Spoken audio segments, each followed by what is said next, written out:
Hi guys, I'm Henry. I'm Jake. and I'm Savannah. Today's our third episode of the Your Umbrella podcast.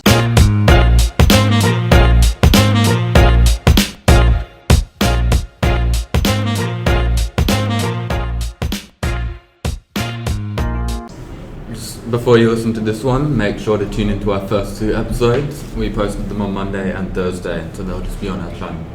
And before you listen to the rest of the podcast, make sure to check out our Instagram. There's a link in the description, and it's your.umbrella_. Yeah, so today the view of our podcast to be talking about on-screen representation of bodies, also including race, because that is also part of body image, colorblind casting, and also some specific TV shows like Bridgerton and Euphoria. So, colorblind casting is when actors are chosen solely for their talent and not race or color, and it's usually for movies or TV shows that don't really talk about race and discrimination, so like their topics are different. And like for Bridgerton, I kind of thought that it was colorblind casting because we don't really talk about like how the Duke was. You guys haven't watched Bridgerton, though, have you? No, I don't know what Bridgerton is. Okay, well this one's more for girls. Like, I didn't really know that like it played into it because it wasn't really brought up except for like one episode. But like, I know you guys have watched Euphoria. Yeah. And I have too. And that one, I think, doesn't have colorblind casting. No. Well, it casts mostly Caucasian and African American characters, but there's a lot of different groups which aren't really represented Showcased, in the show. Yeah, like in Euphoria, there's I think one overweight girl. Yeah. But like that's her like That's thing. Yeah, it's Right. kind That's of her trait. only It's not like thing. it's like her personality. Yeah. Kind of. So there's like one token fat character, to put it colloquially, that Yeah, there was McKay as well, and he was like the only black person on the show, really. And then in season 2, there was like Lexi's best friend. I forgot her name. Bobby, was it? I don't remember. Yeah, that just comes into play. Like we didn't even know you their mean- name. Oh. The one who helped Lexi like run the play. Yeah. yeah. Yeah. I feel like, well, Euphoria is one of the bigger shows to come out in the last year, or to kind of keep running. So it's important for shows like that to have different representation with race. Yeah. I think it's gender. mainly just so people can see themselves, like see. Yeah, especially because Euphoria isn't. It's meant to be a show to like show about like drug addiction and like alcoholism and like possibly sex addiction. I'm not sure, or like because like Cassie. Yeah. Yeah, And, just Cassie. And like you don't really need like a lot of skinny actors for that. Like it should be, I don't know, the regular public. And the fact that they are casting like 99% skinny, fit, buff actors and like one fat character. Yeah. Well, it's like those kind of characters shouldn't actually need to rely on what they look like at all.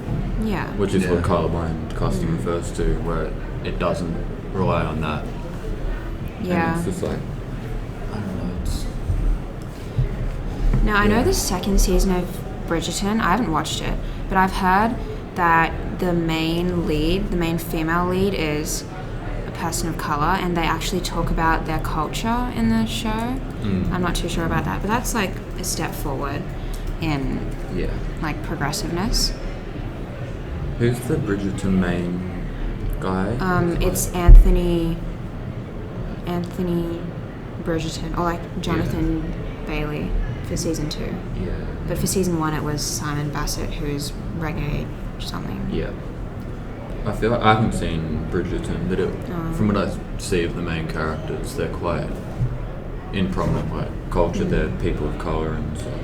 I watched a video about Bridgerton and racial representation, and it was like only the good characters are like white, or no, not white, like light, dark skinned. Yeah. Yeah. I don't really watch TV shows, but Marvel I've watched all the Marvel movies. They posted Black Panther, but like before that, there was nothing. It was like Captain America and like you look at the Iron original Man. characters, like the original 6 Avengers. I don't think there's a single person of color out of the. That's sad to know, because you see like all these tall, fit. Yeah, People. and like even Like- recently there wasn't much Asian representation in Marvel either until like They're there was putting in Doctor Strange and then Well, the his- 12 Rings of Shang-Chi. yeah. Well, they're putting in a new character, but there's not in like the history of mainstream cinema. There Yeah, I hasn't think- been. I like think the f- Hulk's green. But Yeah. That's not. That's not a race. I think the first like full Asian cast was like Crazy Rich Asians or something. But then even then I was watching it, and like the opening scene is like them going to London, where the hotel manager was a Caucasian person. So yeah, it's like they can't help but add someone who's not like a person of color. And reality TV. It's some like, especially kind of shows based on romance and Love Especially Island like and shows stuff in like that. Australia. Like Yeah. I forgot the name, but it was like Stranded. Like I'm a Celebrity, get me out of here. I haven't Like, watched. Yeah, I haven't watched it, but Australian like style looking at demo. it, there's like Yeah, but if you think about like classic Australian or like British shows or whatever, like Neighbours, it's like a very Caucasian cast. There's like, yeah, and like Australia is considered a country that's multicultural, right? yeah. Yeah. So it's a bit concerning. Yeah. Well, not much comes out of Australia in terms of kind True, of yeah. mainstream media.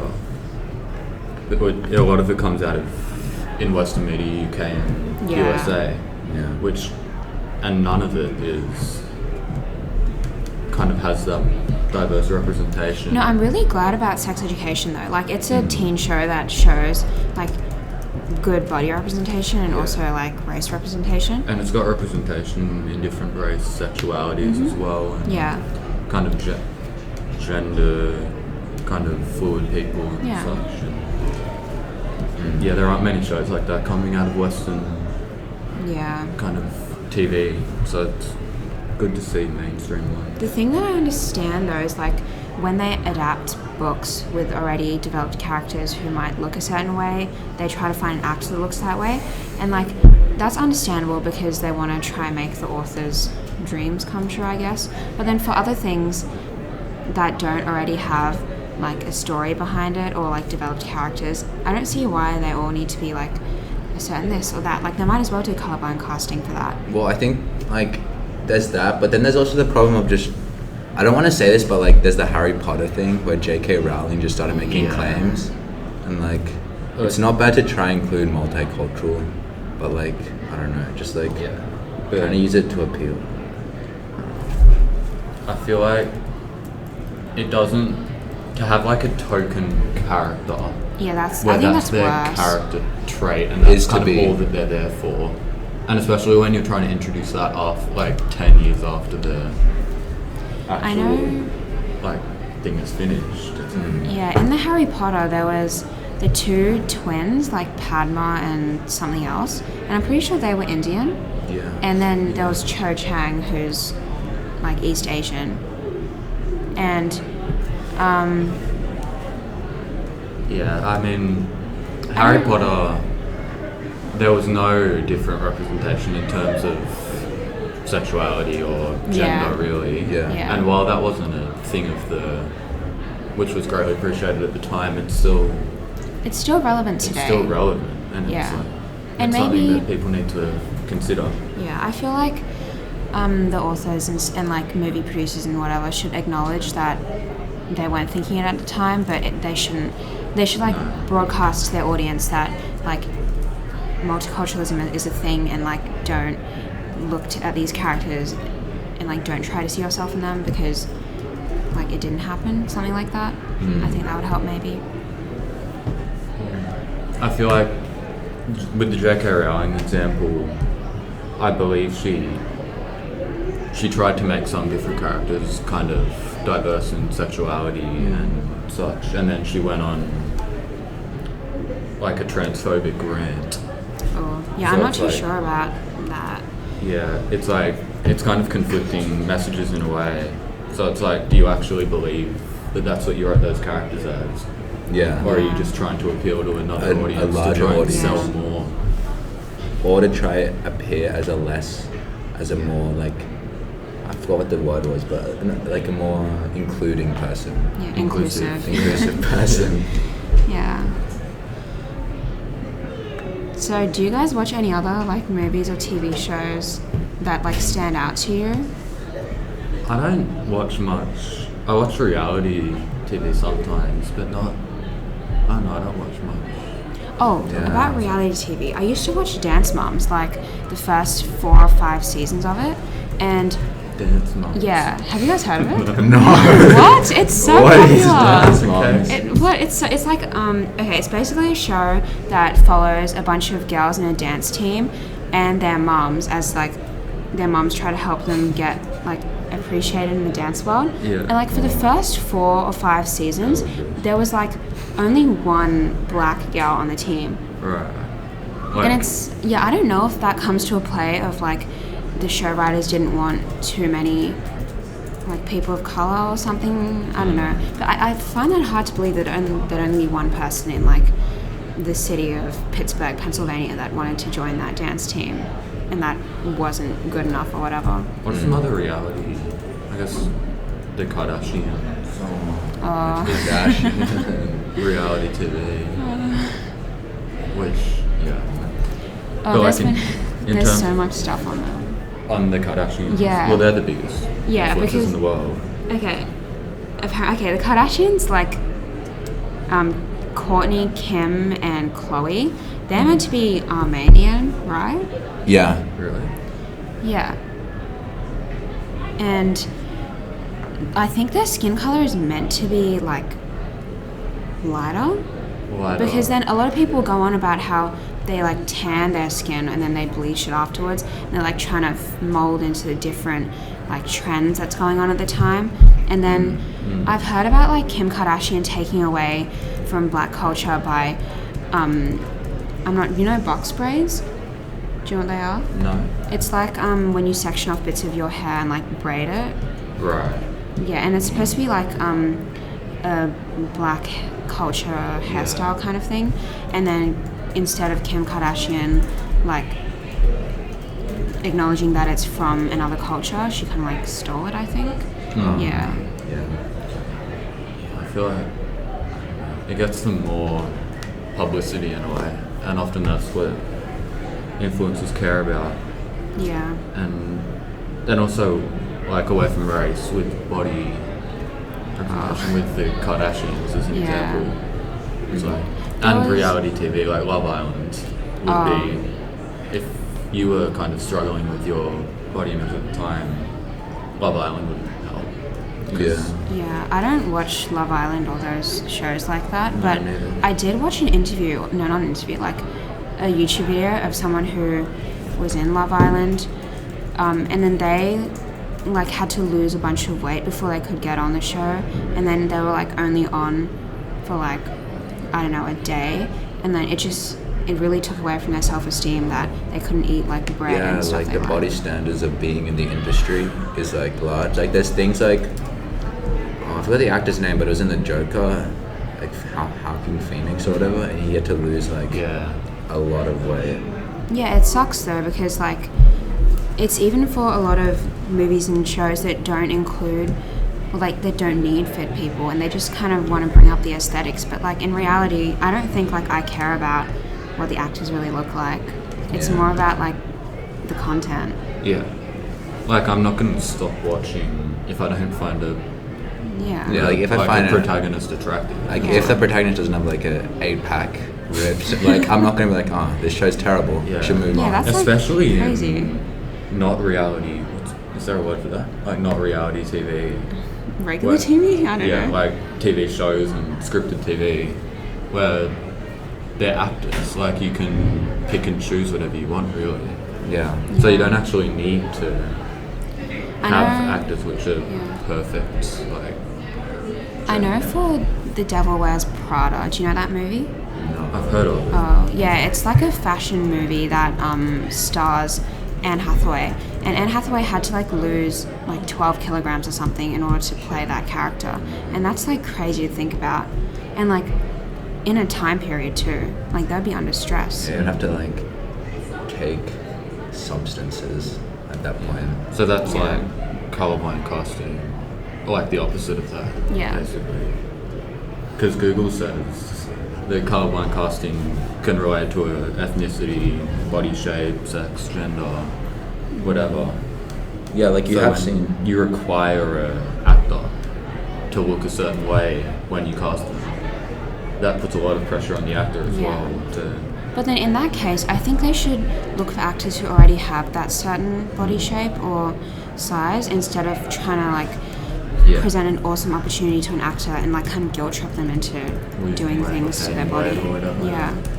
But you have seen like plays like Romeo and Juliet have done a colorblind cast, I think, where they like chose like even like the gender, like it was picked just Right. based off the actor. It's based off the actor. So there was like a girl playing Romeo and a guy playing Juliet. So it's just whoever's a good enough actor can So like have the job. it just depends. Like for some things you don't like need to have the exact same person. Which, when you think about it, is how it is or should be in other jobs, where it doesn't actually matter what you look like or who you are. Yeah. You can just have it. But I guess because it involves being looked at as a job, people maybe consider that when it becomes quite different from other jobs, which is Yeah. kind of could discourage people from going into that industry. True, yeah. Yeah. I know a really popular movie for colorblind casting is the Cinderella from 1997, and I haven't actually watched it. I've just heard of it, and I think I assume so that it'll be really good, right? Because it's all about talent and not about looks, and I think that's what people really appreciate. They don't really need to see someone from the cartoon. Yeah. Or Yeah. like that. I guess as long as it follows like the main story, that's Yeah. what people are interested in. Well, there are examples of, like even in mainstream media and cinema, there are examples of certain actors who have been chosen kind of differently to how they were portrayed in comics or whatever. Like Idris Elba was a character in one of the Thor movies that in the comics was white and such, but with the main characters, like Chris Hemsworth, he's like your token Thor. Yeah. And Robert Downey Jr. Like I think he's a great actor, but he's looks like what Iron Man looks like. So you're not actually often thinking about how good the actor is. You're thinking about what they look like. Yeah, but like, I mean, if you go into it with an open mind, I guess, like, you go into just like a movie with colorblind casting, like, let's say you've read the book or something, but the movie has a completely different look of the Yeah. characters. I don't know. Who played the Hermione in the play? Wasn't that a thing where it was like? Oh, yeah. Harry Potter play? Yeah, the cursed the child. eighth, the cursed child one. Oh no, I haven't seen I that. haven't seen the play, but Me neither. Is that one colorblind casting? yeah. So she's just completely different to Emma Watson, which is again an example. Yeah. I think it's hard to find the balance because as a producer or director, you don't know what your audience is thinking until you release the thing. But with Harry Potter, Hermione was meant to be kind of a girl with like buck teeth. And Yeah. all that, and then they cast Emma Watson, Yeah. who's not. Yeah. She's kind of like a So pretty... it's kind of going even more to the extreme Yeah. in the other direction, where you're moving away from the. Like, Hermione wasn't description. meant to be like the most attractive woman, no Yeah. offense, but like, Yeah. they chose Emma Watson. Yeah, I know the first movie they made Emma Watson have kind of like frizzy hair, but then after that it was like, well, bam, new like glow up person. Yeah. So yeah, it's just the other way, where they've moved away from the character description, but to find someone who will fit who will kind of conscript to the medium more. Yeah. Gain like attraction More for the attraction. show. I guess in cartoon cinema, like Disney and such, they can cast whoever they need because they're not looking at them. So it's like voiceovers, which is where a lot of actors find what they're looking like their careers in. Yeah, in animation. Yeah. I think that's all we have for today. Like, we talked about some different shows and movies that represented people, bodies, race, that sort of stuff. Yeah. TV shows and movies. Yeah, so you can watch and listen to our last episodes on this channel. And yeah, we'll see you later. See you. See ya. Bye, guys.